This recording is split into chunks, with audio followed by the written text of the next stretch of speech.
So why is everyone telling you to build a personal brand today? It's not that I don't want you to. In fact, I agree. I think it's the thing that you should be doing. It's just that I've been around long enough and have seen it happen time and time again that I don't want you to build a personal brand and overlook the importance of the personal growth that needs to happen with it. Everyone's telling you to build a personal brand, and I get it. Post consistently, find your niche, build your audience, grow your list, then monetize. And that is exactly how it works. So technically, it's not bad advice. But here's where I see a problem. Almost nobody talking about personal branding is also talking as much about personal growth. And that's part of the reason why I made this video about personal formation. Because a personal brand is only as strong as the foundation is built on. Because if you follow the path and build a brand without doing the work on yourself, the issue is not that I think you'll fail, not at all. The issue is that I think you'll actually succeed and maybe building something big, right? And maybe you'll build something big, but that's the issue. Time and again, what I've seen is the weight of that business is too heavy to bear on the person. And that's what I hope this message helps you see. Building a personal brand without a clear focus on personal growth is like building a house on sand. The weight of that house just won't hold up if the foundation, as in your character, wisdom through experience, relationships, for instance, aren't there. That's why you see the stories of big creators and celebrities just turning it in or burning out, and often even worse. That's one of my biggest hopes for this channel, is to help people grow as a person so that the personal brands that they want to build around that actually has a solid rock to stand on. Because the wind and the rain are most definitely going to come. That is one of the things that you will not avoid: death, taxes, and trouble.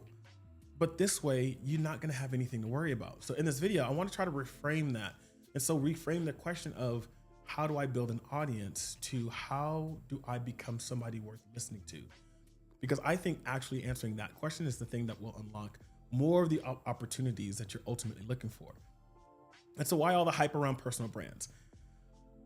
To me, I think it's because the only competitive advantage that you have in a crowded marketplace, especially what it is today, is your lived experience.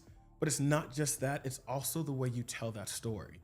And that's why I 1000% believe that the greatest source of your creativity actually does come from your own story. You just gotta learn how to tell that story a little bit better. Like most of the advice that you're gonna hear around personal branding is really business growth, right? Create content consistently, grow an audience, build a list, monetize through products, services, sponsorships, communities, etc. And that's not wrong, right? That is actually how you grow a brand today, but that is not how people grow. And the problem becomes that personal branding focuses so much on the brand and it too often neglects the work that is all about the person. And that's the trap. You start creating, you build momentum, people start paying attention, and then suddenly the demand for your output grows faster than your capacity to fill it up. You're pouring yourself out, but the question then becomes who's actually pouring in?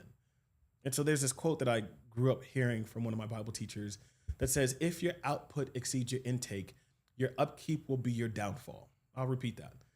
If your output exceeds your intake, your upkeep will be your downfall, right? If you are not making consistent investments in your personal growth, you're going to hit the wall that almost every single creator talks about in their journey. That's burnout, right? You don't want to do things anymore. You're tired of doing it.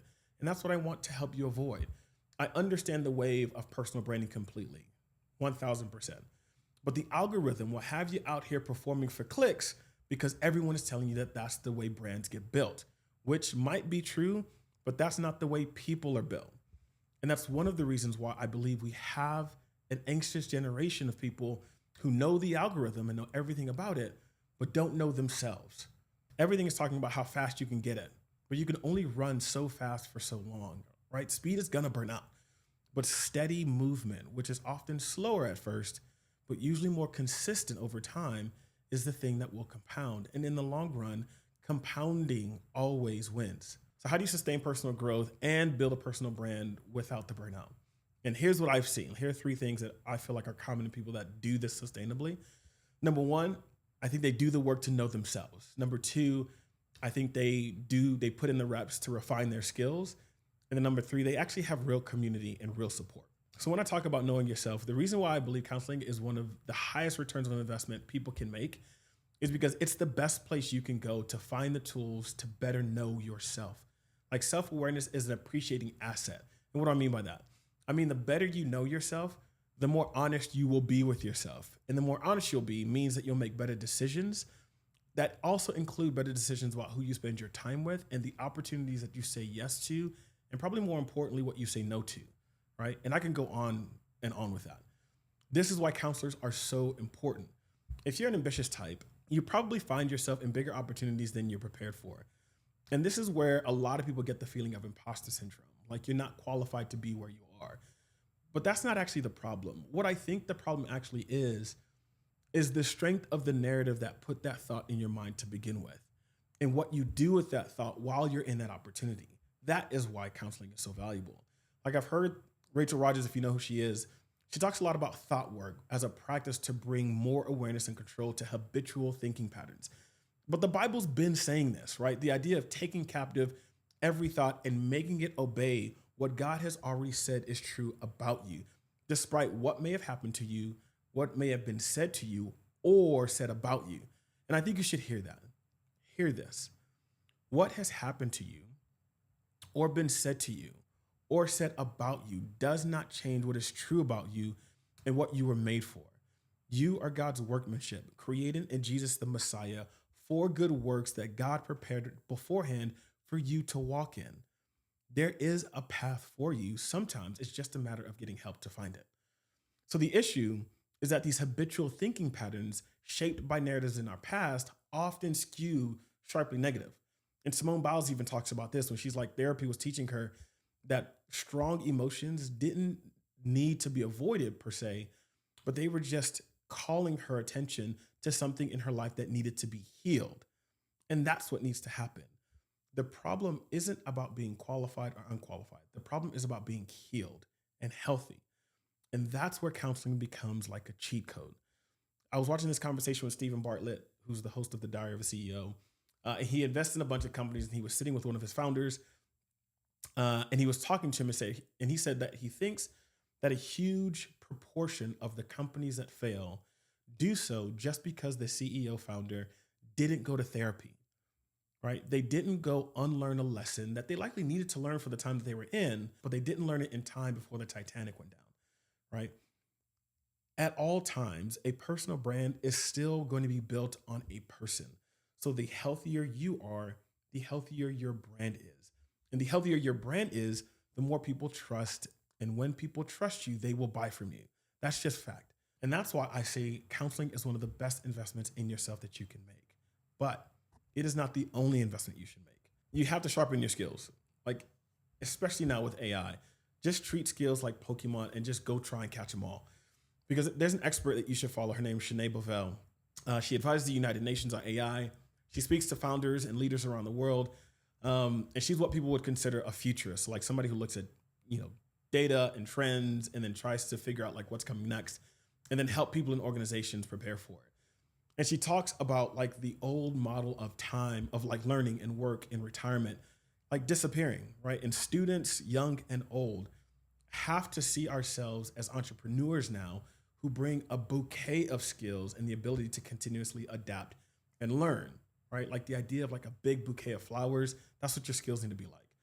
But not only that, it's like the economy, because it's shifting, jobs are changing, and everybody feels this. It's way more important now to be training yourself to learn and to keep collecting skills. That way you can adjust to whatever comes, right? Constantly learning new skills and how they can help people is like a stream of water you should just not stop drinking. Like these tools are going to change almost everything about how we interact with the world. But I would caution not to let it change the way you interact with people. Well, I think that will be the reason you lose. And that's what brings me to the last thing. With all the hype around AI and it becoming more and more prominent, it feels like people have forgotten something fundamental about who we are. And that's that we learn to be human by watching other humans, right? That's why community is and always will be one of the most important things. Next to the investment you should make in yourself, building your community should be right there with it, right? It's like 1A, 1B. It's not even like a 1 or 2 type situation. So there's a C.S. Lewis quote, if you haven't heard it, about friendship being that moment when one person says to another, hold on, wait, you too? I thought I was the only one. Because there's something significant that happens coming face to face with someone who's so similar to you, but yet so different in the things that you two can learn from each other's stories, right? You need people like that. There's this guy, Samir Chaudhry, who was on a podcast called Open Residency. And if you don't know Samir, he's part of a duo group, Colin and Samir, who are some of the biggest creators on YouTube. And he's talking about how important community was when he had to navigate, and he's still navigating, like what happened when his dream home that he just built burned down in the LA fires. Like after 15 years of entrepreneurship and everything he built on YouTube, he realized it was the community, like the family, real friends, real people that knew him, knew his family, knew his life, and showed up and were present and gave support as he had to navigate one of the most devastating times in his life, right? There's a huge point there. Burnout isn't the only reason you need a community. In fact, community is a multiplier in a lot of cases. Like it's a supercharger when you find a group of people passionate about the same thing in the same way that you are. But sometimes it just happens. And it's your community that makes that road to recovery that much smoother. So let me land this plane. Business is a long game, right? And now branding has become a personal one. And I've been around long enough, and because I've seen it enough times, I want to be the person in your corner trying to remind you that if you want to start a personal brand, just to make sure that you put the things in place so that your personal growth tracks along with it. All the tools you're going to learn and pick up, the skills you'll refine, they're going to form you into a different person, right? And your community will notice, and your audience will take notes. But you will become the person actually walking in everything God prepared beforehand for you to be walking in. And that's what I want for you.